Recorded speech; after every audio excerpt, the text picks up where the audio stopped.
Fala galera, bora lá aprender mais um pouco de JavaScript e continuar evoluindo o nosso conhecimento?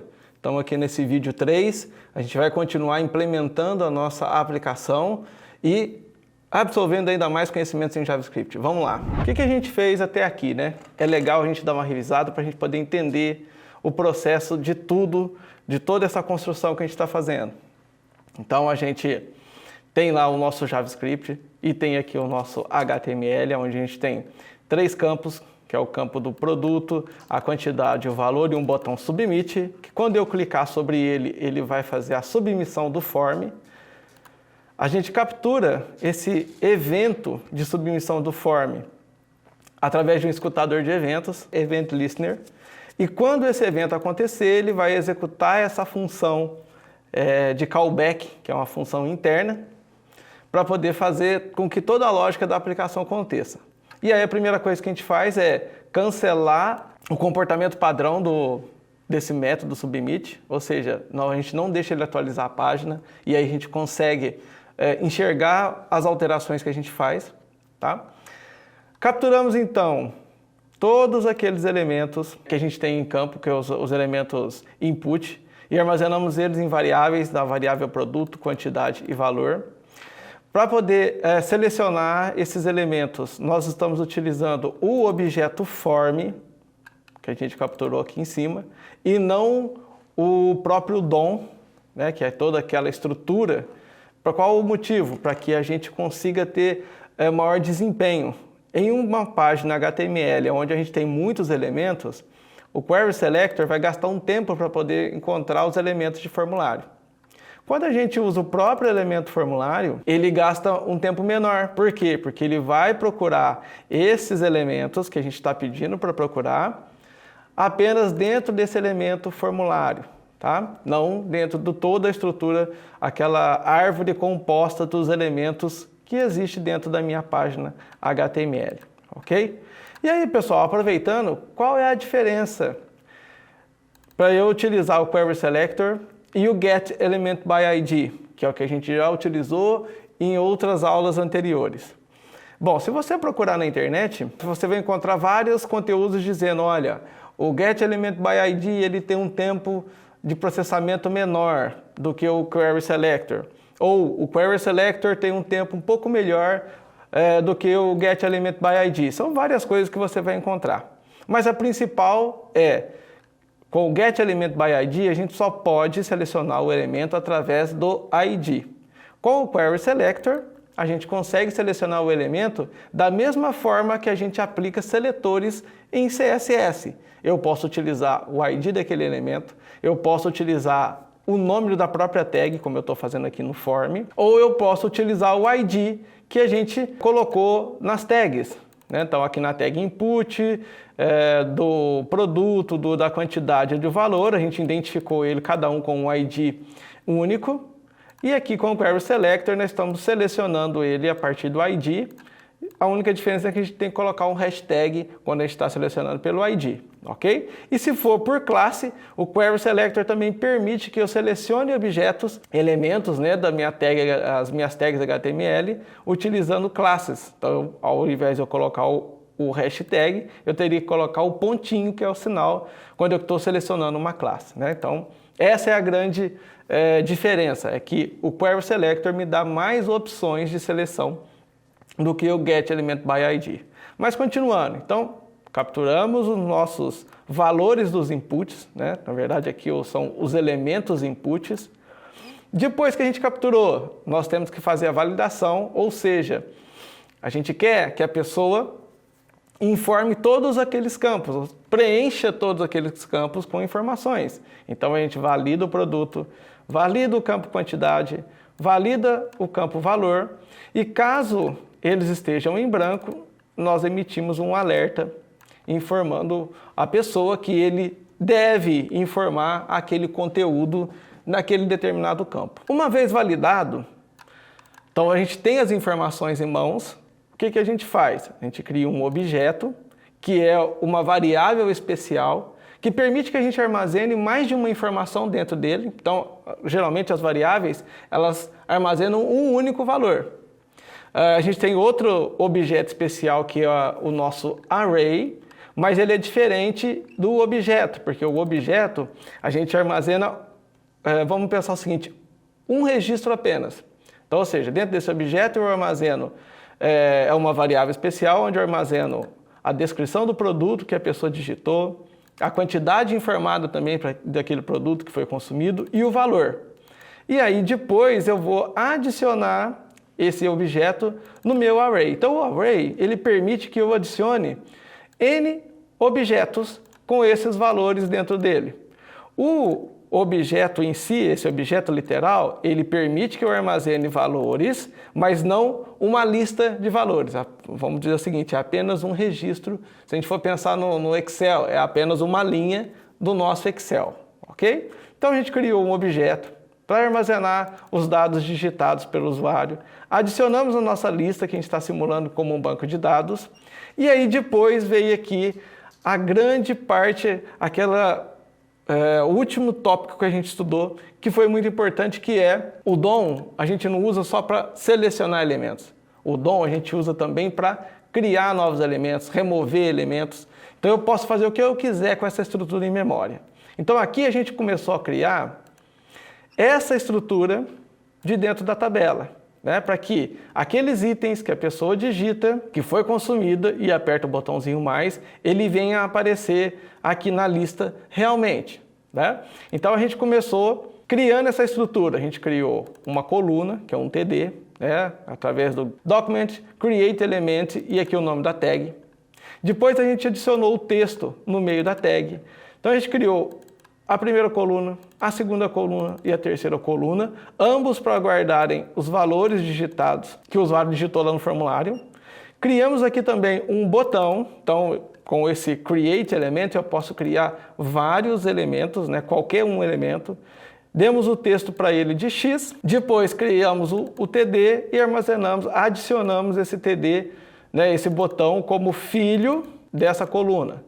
E aí, quando a gente testou, a gente tem essa seguinte estrutura, né?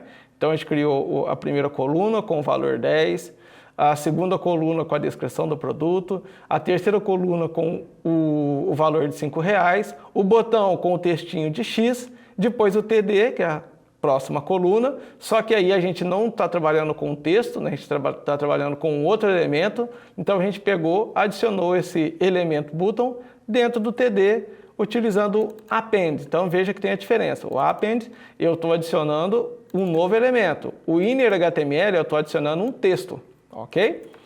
Beleza, e aí depois a gente mandou exibir essa estrutura no console. Legal a gente revisar, para que a todo momento a gente tenha consciência do que a gente está fazendo, ok? Feito isso, pessoal, o que a gente vai fazer para poder finalizar essa parte aqui? Nós não estamos criando um botão, não adicionamos eles a uma coluna.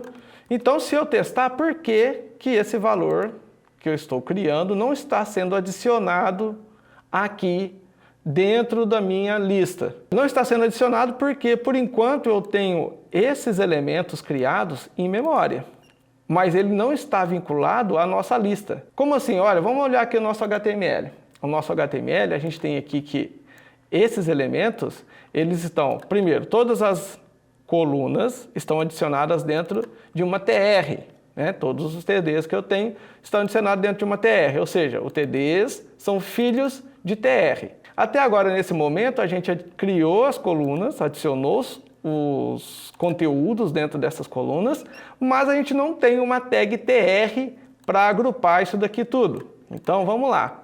Da mesma forma que eu tenho aqui no meu JavaScript, onde todos os TDs são filhos desse TR, então eu vou criar o TR agora. Então, pessoal, o que a gente vai fazer? Vamos fazer esse primeiro agrupamento. A gente tem que colocar todos esses TDs dentro de uma TR. Eu vou criar aqui let TR, né? Ou posso chamar de TR, posso chamar de linha, eu vou chamar ela de TR, tá? Document.create element e o nome da tag que eu quero criar. Opa, TR. Ok? Bom, agora eu preciso, tendo a TR pronta, eu preciso adicionar todos esses elementos que foram criados aqui. Todos mesmos? Né? Não, né? Eu preciso adicionar T1, T2, T3 e T4. Por quê? Ao adicionar o T4, o botão já está dentro de T4, então automaticamente também o botão vai ser adicionado em TR. É muito importante, pessoal, que eu coloque na sequência que eu quero que apareça, né, que seja exibida aqui na página. Tá? Então aqui é a quantidade, aqui é o produto, aqui é o valor e aqui é o botão. Tá? Então tem que ser adicionado na sequência para que tudo dê certo. Então, vamos lá. tr.append e eu vou adicionar qual? A primeira coluna que está com a quantidade. td1. Ponto e vírgula. tr.append td2, que é essa segunda, que está aqui a quantidade, o nome do produto, né? tr.append td3, que está lá o valor, tr.append td4. Então, ao adicionar o td4, o botão que já está dentro do td4 também vai ser adicionado. Ok? Bom, feito isso, ao invés de eu mostrar tudo aqui, ó, eu vou mostrar agora no console para a gente perceber o que está acontecendo, apenas a tag TR. Tá? Vou salvar, vou atualizar aqui a minha página, então meu console agora está em branco, vou colocar aqui o produto Guaraná, a quantidade 1, o valor de R$5 e vou mandar adicionar. Veja como eu adicionei, agora ele está aparecendo um TR. Quando eu abrir o TR, eu tenho todos os TDs que eu criei, inclusive aquele último com um botão, certo? Bom, então agora a minha estrutura está montada corretamente na memória. O que falta agora? Falta eu capturar o meu elemento lista. Qual que é o meu elemento lista que a gente está utilizando nesse exemplo, nesse estudo de caso? O table. Então eu tenho que capturar o table e adicionar a esse table esse novo TR que a gente criou. Vamos lá? Então, o que eu vou fazer aqui? Ó, pessoal, eu vou colocar aqui, eu vou usar o Query Selector para selecionar essa table através de uma classe. Então, ao invés de eu utilizar assim, o Query Selector pelo ID, como a gente está fazendo, eu vou fazer por uma classe. Então, eu vou colocar aqui class tabela. Ok? Ah, Thiago, mas essa classe não existe. Não tem problema. Quando o navegador for apresentar esse conteúdo na página, ele vai ver que a gente está pedindo para ele aplicar a formatação dessa classe, ele vai tentar encontrar, mas ela não existe, então não acontece nada. Tá? Então, a gente pode utilizar classes também para nos ajudar a selecionar elementos. Tá? Vamos falar classes fictícias. Elas não existem, não tem formatação para essa classe, mas a gente vai utilizar ela especificamente para poder selecionar elementos. Tá? Vou salvar aqui.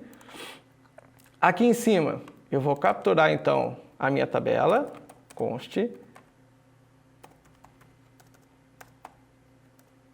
Vou chamar de tab, document.query selector.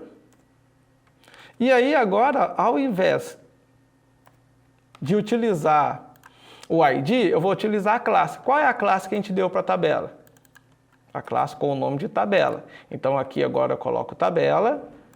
Deixa eu colocar aqui um padrão de aspas, né? Estou usando aspas simples em tudo. Só que como essa tabela é uma classe que eu quero que procure, então eu tenho que colocar um pontinho aqui, ó. Ok? Então agora eu tenho a minha tabela capturada. Uma vez que eu tenho esse elemento tabela capturado, a hora que eu terminar de criar os elementos e adicionar dentro da minha linha, que é o TR, eu vou adicionar essa linha agora, append, dentro da minha tabela, ok?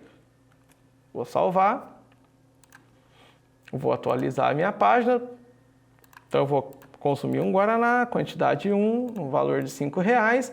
Quando eu mandar adicionar, percebam que aqui vai ser adicionado mais um item. Então eu vou mudar a descrição aqui, em vez de Guaraná, eu vou colocar Coca-Cola. Certo? Quando eu adicionar, embaixo desse Guaraná vai aparecer Coca-Cola. Tá lá, ó, Coca-Cola, que foi o produto que eu adicionei. ok? Bom, espero que vocês estejam gostando, né, dessa nossa implementação, desse nosso trabalho, dessa evolução da nossa aplicação, ok? Desse nosso conhecimento. E agora eu aguardo vocês na próxima aula para a gente poder ver muito mais coisas interessantes para evoluir ainda mais a nossa aplicação, ok? Então, até lá!